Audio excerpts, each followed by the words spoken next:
Euronews has been to Jenin, a city in the West Bank, to ask Palestinian factions if they think there might be a third Intifada uprising against the Israeli occupation. The dominant party in the West Bank is the secularist Fatah, led by Palestinian Authority President Mahmoud Abbas. Last week, Abbas told the UN that the Palestinians will not remain the only ones committed to the implementation of peace agreements. Jammal Jaradat is a Fatah representative in Jenin. He says, "We, the Fatah movement, support the people's resistance and are fully committed to attaining their goals. Fatah has the right to use any means it has, adapted every step of the way." The main opposition to Fatah, the Islamist Hamas movement, designated a terrorist organization by the EU and the US, does not recognize the State of Israel. Hamas leader Wasfi Kabaha slams the Jewish settlements and Fatah cooperation with Israel. He says security coordination limits the Palestinian retaliation and resistance to the Israeli occupation.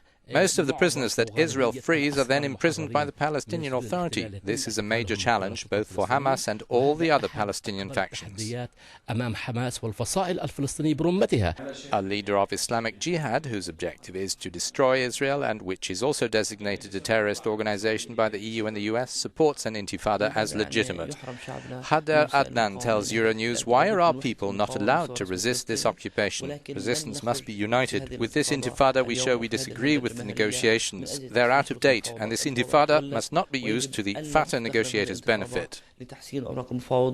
The Popular Front for the Liberation of Palestine's position is more or less the same, according to its man in Jenin, Jafar Abu Salah.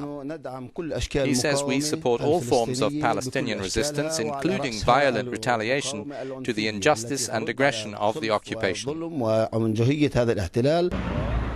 Our correspondent sums up. The division between Palestinians and the divergence of political programs among all the factions is still a fundamental hurdle for them in their conflict with Israel. That actually serves as a brake on outright confrontation with Israel. من مدينة جنين في الضفة الغربية محمد شيخ إبراهيم ليورونيوز.